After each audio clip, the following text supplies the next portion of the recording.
Aujourd'hui à l'émission, nous apprenons à planifier une plate-bande, nous voyons comment démarrer un semis, nous rencontrons une entreprise qui se spécialise dans les pousses et les germinaisons et nous visitons des passionnés de jardinage.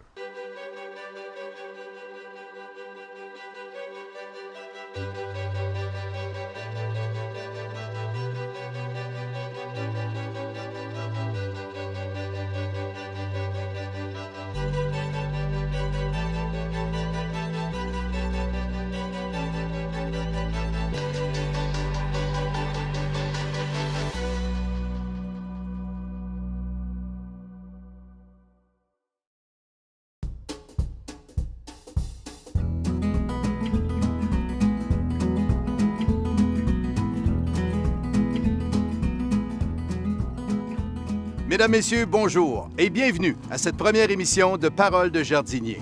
Mon nom est Jacques Monpetit. En tant qu'amateur passionné d'horticulture, c'est une chance, que dis-je, un privilège de vous partager la beauté de ce monde vivant. Asseyez-vous bien confortablement, car au cours des prochaines minutes, en compagnie d'experts, on vous fera partager la magie de ce monde majestueux. Paroles de jardinier.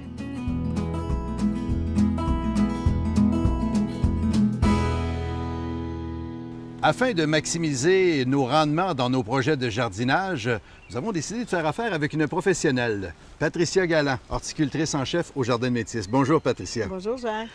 Si on débutait par le début, parce qu'avant d'entreprendre un projet, il y a des priorités à respecter. Effectivement, je te dirais qu'il y a grosso modo 10 questions auxquelles il faut répondre avant de commencer notre aménagement. La première et la plus importante, est-ce que j'aime le jardinage? Donc, si j'aime pas le jardinage, je me lance pas dans un grand projet. Je dirais après ça vient, est-ce que j'ai du temps à consacrer à l'entretien de l'aménagement que je vais y faire? Donc, oui, j'ai du temps. Non, j'ai pas de temps. Donc, on évalue.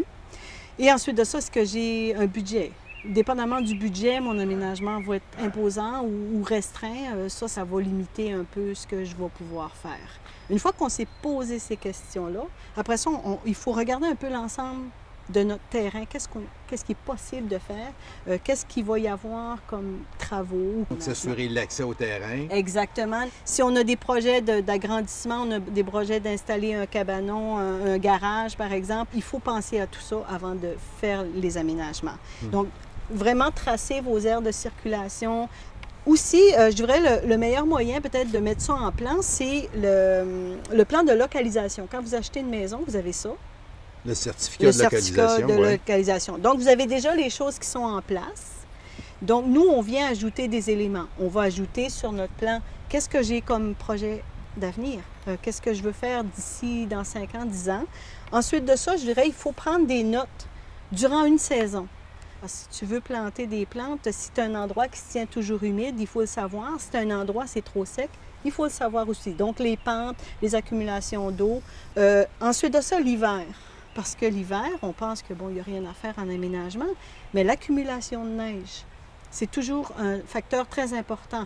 Vous demeurez en ville, vous faites déblayer votre entrée, il faut que la neige aille à quelque part. Si vous la garochez sur vos petits arbustes, qui vont se faire écraser à chaque année, il faut y penser. Donc, les accumulations de neige, il y a aussi, où j'implante les plates-bandes, une bonne accumulation de neige, ça préserve contre le gel, contre le froid. Ça fait une couche isolante, dans le fond. Ça fait une couche isolante, exactement. Donc, vous voyez, tout au long de l'année, on a une observation à faire, on prend des notes, on met ça sur notre plan de localisation, puis quand on vient à faire notre aménagement, bien, on est plus en mesure de bien placer nos plantes, nos végétaux et de les choisir en fonction de ce qu'on va avoir comme On ne travaille pas condition. pour rien, dans le fond. Ça peut peut-être prendre une année à faire ça, mais on va économiser beaucoup de temps parce qu'on va éviter certaines erreurs. D'accord. Ensuite de ça, bien, un des critères qu'on doit respecter, c'est l'ensoleillement autour de la maison. Donc, pour le choix des plantes, c'est important. Et je vais vous donner un petit truc pour pouvoir le vérifier, savoir combien d'heures ou combien de temps le soleil est là ou pas là. Donc, vous pouvez placer un objet sur votre plan de localisation, comme on l'a vu tout à l'heure, puis avec une lumière, faire le tour. Sur le plan de localisation, vous avez la localisation du nord. Nous, on sait que le soleil, l'été, voyage d'est en ouest. Donc, on fait un trajet avec la lumière au-dessus de notre plan de localisation et on peut vraiment voir comment se déplace l'ombre.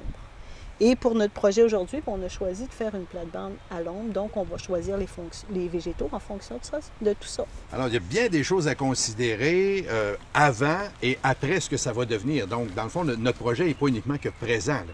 Non, c'est ça. C'est un projet qui est... Bien, il faut toujours penser en fonction de ce qui va... De l'avenir. Il y a des choses qu'on ne peut pas prévoir, mais ce qu'on peut prévoir, c'est mieux parce qu'on va mieux aménager tout ça. Alors, on est pratiquement prêt à aller sur le terrain? Oui. On y va. Parfait.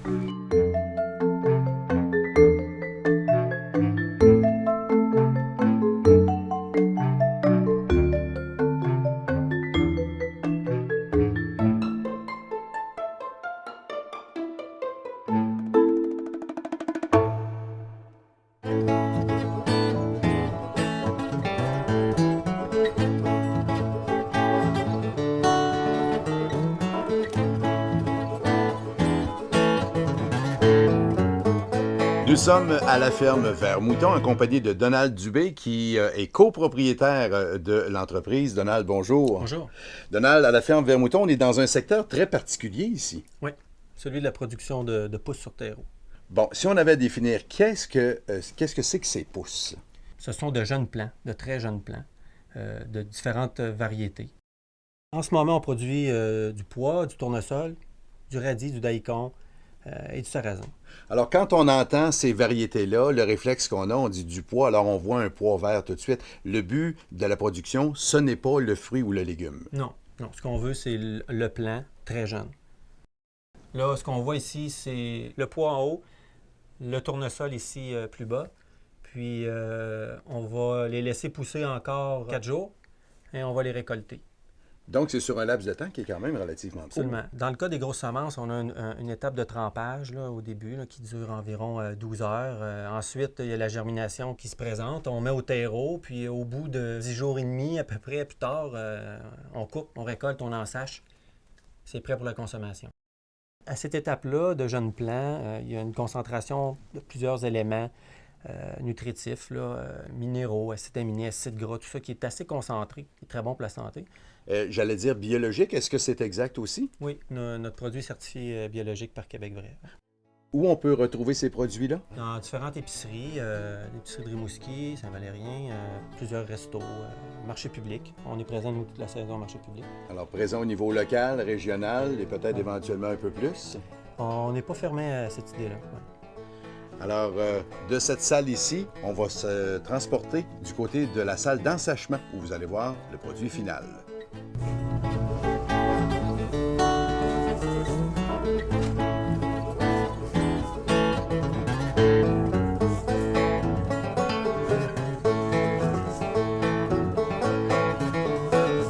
Nous en sommes maintenant à l'étape finale, l'ensachage. Donald, quand on regarde nos produits vedettes ici, il y a vraiment toutes sortes de couleurs. Qu'est-ce qu'on retrouve ici? C'est notre mélange. On retrouve principalement du tournesol, du pois et du radis rose. Donc, 3 variétés à l'intérieur. Ça, c'est votre mélange qu'on peut qualifier de maison. Oui, absolument. C'est très frais. Le mélange est bien équilibré aussi. Douceur avec le tournesol et le pois, un peu de piquant avec le radis. Alors, pour les gens qui se préoccupent d'une bonne alimentation, les jeunes pousses de la ferme Vert-Mouton.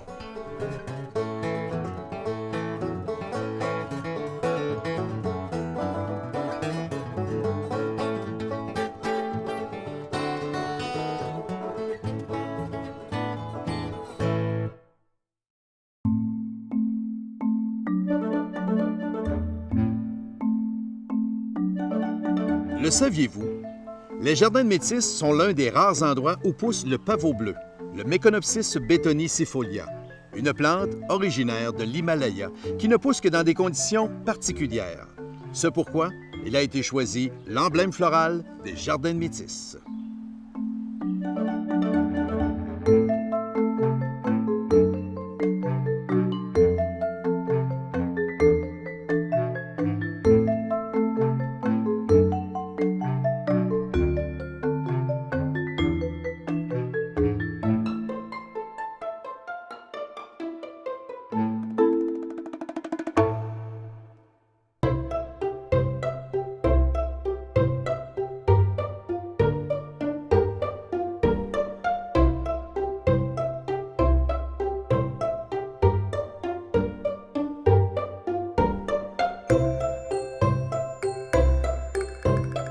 Maintenant, nous sommes dans un des secteurs de votre atelier pour une raison très précise. On va parler de semis et on va faire un semis. Alors, il y a des choses qu'on se doit de savoir, par exemple, la différence entre un semis pour une plante annuelle et pour une plante vivace. La vivace est plus complexe, elle a besoin d'une période de froid pour mieux germer. Puis l'annuel, pas nécessairement. Donc, pour quelqu'un qui commence, je dirais qu'on est mieux de commencer avec les plantes annuelles et c'est ce qu'on va faire actuellement. D'accord. Qu'est-ce qu'on se doit de savoir maintenant avant de commencer notre semis? Bon, avant de commencer, il faut savoir combien de temps dure la production. C'est-à-dire que, par exemple, une plante peut prendre 12 semaines du semis au début de la floraison, ce qu'on veut avoir quand on la plante dans notre terrain, dans notre plate-bande. Donc, 12 semaines. Si, par exemple, ici, moi, je plante à la mi-juin, bien, début juin, mi-juin, 6 juin, je recule de 12 semaines, ce qui me donne fin mars, début avril. Donc là, on est encore en hiver, là, Bien, ou à peu près, pour la majorité des gens. Pour la majorité des gens. Donc, 12 semaines, début avril. Je dirais beaucoup de plantes annuelles se partent au début avril. Comment on fait pour choisir nos plantes maintenant? Bien, ça, c'est un critère de base. Le plus court le temps de production et le mieux c'est pour celui qui veut produire à la maison, parce que souvent, quand on garde les plantes longtemps dans la maison, elles ont tendance à s'étioler, ce qui veut dire qu'ils vont pousser en orgueil, ce qu'on appelle pousser en orgueil, parce que dans une maison, on n'a pas autant de lumière que dans une serre. Ce qui veut dire qu'on peut le faire dans une maison, on n'est pas obligé d'avoir nécessairement une serre. Non, on peut le faire dans la maison, mais il faut choisir des espèces justement que la durée de production va être assez courte pour limiter cet étiolement-là. Et il faut quand même avoir un endroit où on peut donner quand même beaucoup de lumière. Exemple, devant une porte patio, ça peut être un bel endroit pour produire les plantes. Qu'est-ce qu'on a besoin pour faire un bon semis? Donc, on a besoin de contenants. Entre autres, par ici, bon, comme par exemple ça, vous pouvez trouver ça dans les centres jardins, un plateau avec un dôme, avec des cellules. Il y a différents types. Est-ce que ça s'achète à l'unité, ça? Oui, normalement. Surtout ce genre de plateau-là avec le dôme. Vous pouvez l'avoir à l'unité. Par contre, si vous êtes un peu débrouillard, vous pouvez vous servir de choses que vous utilisez à la maison, comme un pot de yogourt, dans lequel on aura pris soin de faire un trou dans le fond pour s'assurer d'avoir un drainage. Ce genre de contenant-là, dans lequel on voit toutes sortes de choses, est très bien. En plus, on peut le fermer pour assurer de garder une certaine humidité durant la germination. Ensuite de ça, on l'ouvre et on peut gérer un peu notre humidité.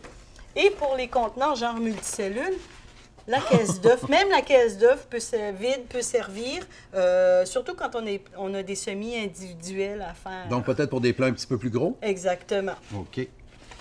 Donc, ça, c'est le matériel de base et on peut évidemment avoir un petit bâton, genre bâton popsicle, pour faire nous identifier parce qu'on... Oui, parce qu'une graine, une fois en terre... On ne saura pas. Puis quand elle germe, avant qu'elle soit en fleur, des fois, c'est pas toujours évident de bien identifier qu'est-ce que c'est. Donc, c'est quand même important de mettre un petit bâton, surtout si vous en faites beaucoup. Si vous en faites juste un, peut-être on peut se rappeler facilement. On peut avoir ça en note ou encore on a le nom sur la pochette de semences en question. Exactement. Alors, si on procédait... Donc, c'est sûr qu'après ça, ça nous prend du terreau. Il faut la planter dans quelque chose. Ça nous prend un médium de croissance. On a en marché, ce qu'on prend, c'est un terreau, ce qu'on appelle stérile. C'est souvent, vous allez dans les centres jardins, ils vont vous demander un terreau à semis et il n'y a pas de problème, ils vont vous donner un genre de terreau qui est fait à base de tourbe, perlite, vermiculite. Donc déjà tout préparé. Déjà tout prêt d'avance. Il faut par contre, si on regarde là ici dans le sac, tu vas voir que celui-là est très sec. Souvent quand on l'achète, il peut être assez sec. Donc, c'est important de l'humidifier avant de commencer notre semis. Alors maintenant, on est prêt à faire notre semis. Je vois qu'il y a des différences cependant entre les graines. Oui, effectivement. On peut avoir une graine qui est très grosse, comme la graine de tournesol. Okay, normalement, quand on a des grosses graines comme ça, on les plante à l'unité, c'est-à-dire on en met une par pot. Par contenant, d'accord. Par contre, si on a des petites semences comme ceci, qui sont des graines d'amarante, c'est dur d'aller en mettre une par contenant. Donc, souvent, on va les semer, on va en semer dans un contenant, plusieurs, et ensuite, on va procéder au repiquage. L'erreur souvent que les gens font quand ils font les semis, ils sèment tout le paquet de graines. Et si on a besoin de juste quelques plantes, ça peut être un problème parce que vous pouvez peut-être vous retrouver avec quelque chose qui ressemble à cela. C'est assez abondant. C'est assez abondant. Surtout avec les très petites semences, ça peut être trompeur là, quand on met les quantités de semences. Donc, une fois que c'est fait, on remplit notre petit contenant. Il faut toujours un peu tasser la terre sans trop la compacter. On donne... On tape sur le fond. On tape sur le fond, OK, la terre va se condenser. On laisse un espace au rebord pour, quand on va arroser, pas que ça déborde partout. D'accord. Et pour, par exemple, la graine de tournesol, on fait simplement un trou. Quelle profondeur? 2 à 3 fois l'épaisseur de la semence. OK? OK. Donc, on fait un petit trou ici, c'est 1 cm va être suffisant. On la met dans le trou et on renterre. Le C'est tour est tout. joué. Le tour est joué. On met une petite étiquette, on identifie, on met une petite étiquette et c'est fait. Pour les petites semences comme ça, on peut... moi, j'utilise une salière. Quand ils sont très petites, c'est plus facile à gérer. Donc, un petit coup, tu vois, déjà, Ah, il y en a. j'en ai beaucoup. Si j'essaie de 25. faire ça à la main, ça va être plus difficile.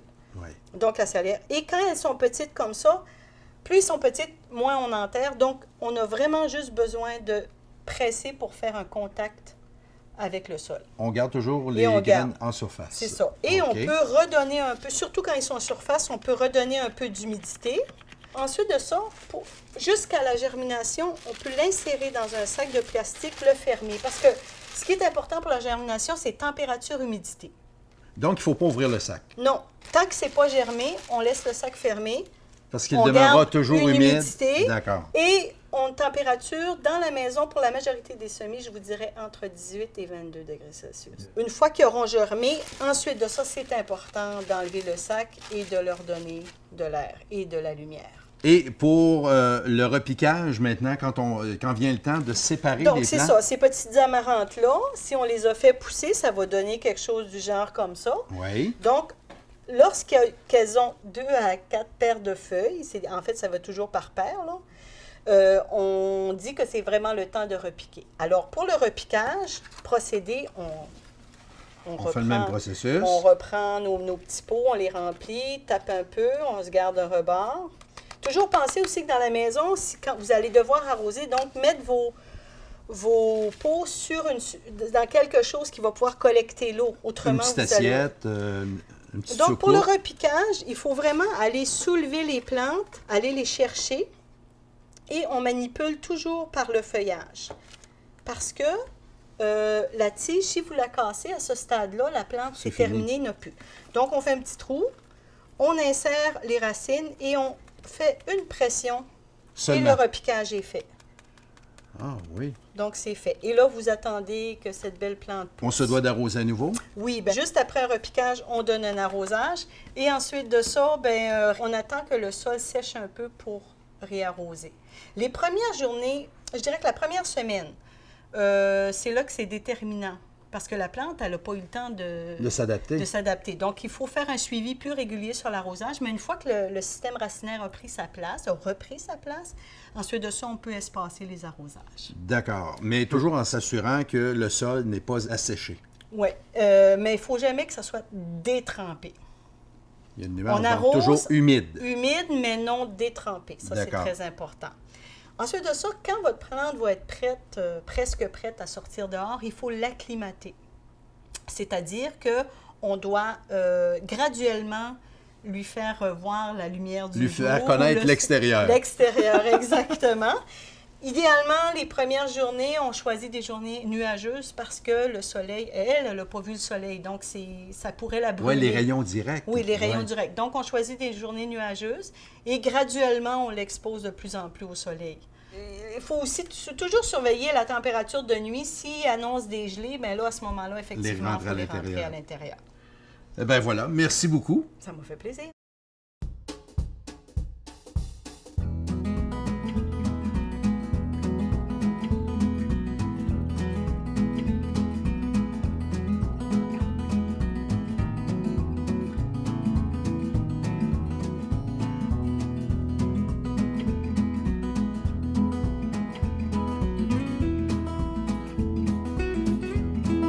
Vous avez pu observer une partie de l'aménagement paysager de chez Jocelyne et Marcel. Bonjour à vous deux. Bonjour. Merci de nous recevoir dans votre paradis. C'est vraiment un paradis de végétaux.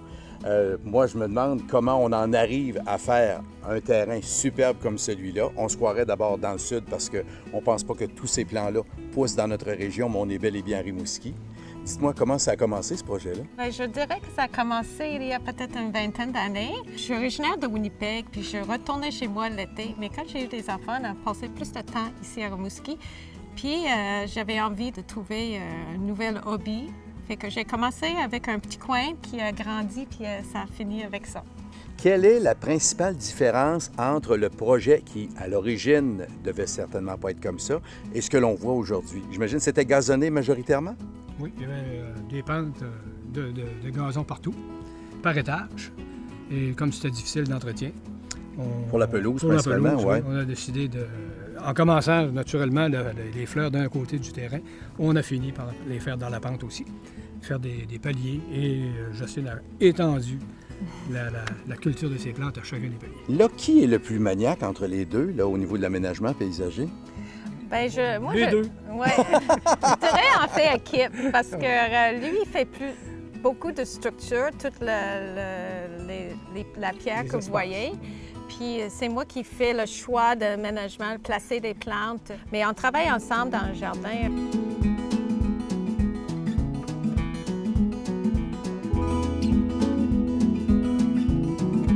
Jocelyne, dites-moi, avez-vous idée combien de plants vous avez ici dans votre cour intérieure?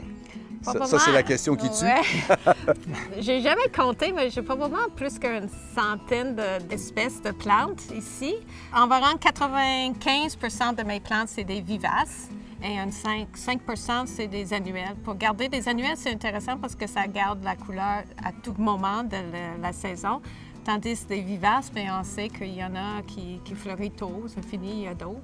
Fait que c'est toujours des vagues de couleurs avec des vivaces et une couleur constante avec des annuelles. Si on parle de l'entretien d'une cour arrière comme la vôtre, ça doit être une job à temps plein? Non. Le monde pense ça. Il y a 2 semaines intenses au printemps pour bien partir nos vivaces. Enlever des feuilles s'il en reste, parce qu'on est quand même comme une forêt ici. Et en mettre l'engrais, en mettre la compost autour de nos plantes. C'est moins de travail que le monde imagine.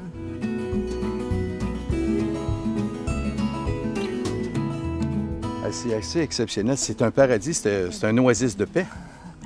Oui. On aime ça, on se retrouve ensemble ici. On passe nos fins de semaine ici. La réaction de votre visite, par exemple, quand des gens que vous invitez viennent dans votre cour arrière, quelle réaction ils ont en voyant votre décor? Bien, première réaction, c'est comme j'ai dit tantôt, c'est du travail. Mais après ça, ils trouvent ça formidable. Et je pense à cause des différents niveaux dans notre cour, ça a créé comme un peu l'impression d'avoir plusieurs pièces, comme dans une maison. On a comme un salon en haut avec des divans, des chaises. On a un coin pour balancer. On a un petit coin avec le feu. C'est vraiment une passion, hein? Oui. Une vraie passion. Bien, félicitations à vous deux et merci de nous avoir reçus.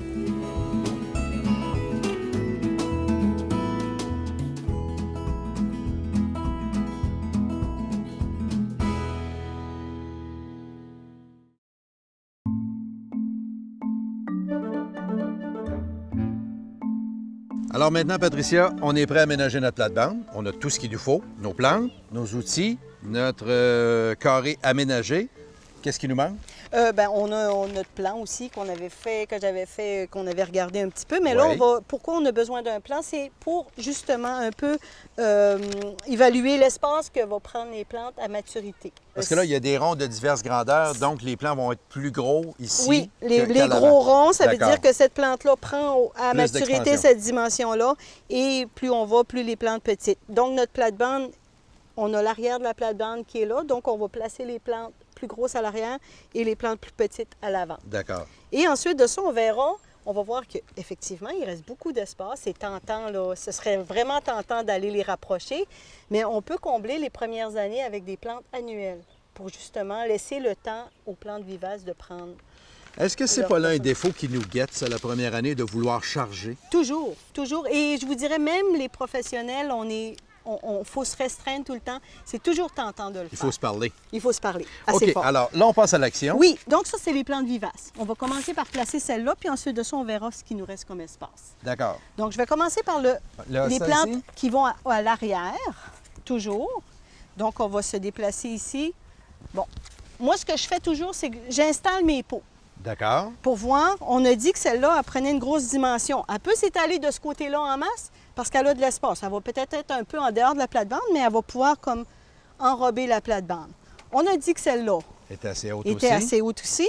Donc, elle va aller à l'arrière et elle va, elle aussi, pouvoir un peu déborder ce côté-là. Et on voit, on a quand même presque 36 pouces entre les deux plans. Oui, tout à fait. C'est ce qu'on voulait respecter. Si j'ai bien compris ma leçon, ça, c'est le milieu. Tu t'apprends vite, t'apprends vite. Ça s'en vient. Donc, notre astib qui va finir ici et évidemment, notre petite petite fougère fougère. va être ici. Comme tu vois, C'est vrai que ça a l'air vide. ça a l'air vide. Hein? Si j'ai une Ouais. première plate-bande comme ça, la première année, je vais dire, ouais, ça fait vide un peu. Donc, ici, j'ai des impatientes. C'est une nouvelle variété d'impatientes qui viennent assez haut. Donc, je peux me permettre d'aller les placer entre deux. D'accord. Une belle symétrie à part ça. Ah oui, on respecte. Ah, c'est très joli. Voilà. Voilà comment on peut créer rapidement une plate-bande. Est-ce Et que à c'est la- mieux de les garder dans leur pot comme ça, puis Moi, par la suite, on les plantera? Oui, toujours, je place toujours un peu mes éléments. Si on a besoin de réajuster un peu, c'est plus facile. D'accord. Une ouais. fois que tout est placé, mais on va finir avec quelques impatientes en bordure. Donc, une fois que tout est placé, ensuite de ça, on peut aller planter.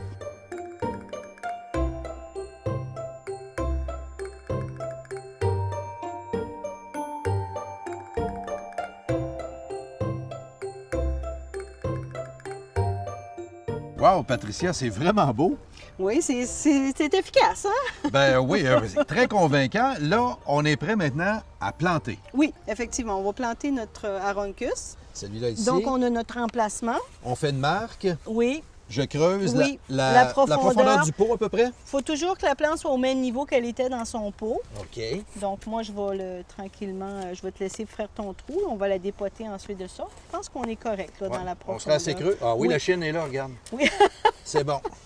Donc, comme elle est très sec, on voit qu'elle est sec. Là, à la plantation, il faut toujours arroser. Et dans ce cas-ci, on va arroser directement dans le trou pour lui donner la meilleure chance possible de reprise. Donc, voilà. là, Et on sera prêt on à renterre. ramener. C'est Hop. toi que je vais la tenir pour qu'elle reste à sa place. Et tu renterres. On fait une légère pression pour assurer qu'on a un contact de racine. Quand on a des plantes plus imposantes, on peut y aller avec le pied. OK. Mais dans ce cas-ci, la main suffit. Au côté vitamines, est-ce qu'on a besoin de vitaminer notre sol après une transplantation comme celle-là? Si on a mis du compost, on a mis notre poudre d'os, il n'y a pas de problème. D'accord. Les années subséquentes, pour les vivaces, on peut donner une petite couche de compost annuellement et c'est amplement suffisant. Vraiment génial. On a fait une simulation pour démontrer à l'état adulte, quand les plantes vont avoir atteint leur maturité, qu'est-ce que ça va donner? Est-ce que ça tente de voir ça? OK, oui. On comprend bien que c'est une simulation, Patricia. On serait à combien de temps de notre plate-bande initiale? Ici, on aurait une plate-bande de 4 ans, autour de 4 ans. Donc, on voit que les plantes ont vraiment pris leur place et qu'ils ont pris tout l'espace dont on leur avait donné. Et on voit aussi qu'on n'a plus besoin de plantes annuelles pour combler les espaces vides. Non, il n'y en a plus. Il n'y a plus d'espace, donc tout est plein. Et je tiens à revenir sur le respect de la dimension des plantes. On le voit très, très bien ici parce que les plantes sont à maturité et on voit qu'on a respecté notre plan initial. Si on avait fait comme on a tendance à faire, de rapprocher nos plants, imagine qu'est-ce que ça aurait de l'air. Il n'y aurait vraiment plus de place pour aucune de ces plantes-là. Merci beaucoup, Ça Patricia. m'a fait plaisir. Eh bien voilà, maintenant, on sait comment débuter notre saison de jardinage, comment aménager une plate-bande. Passez maintenant à l'action.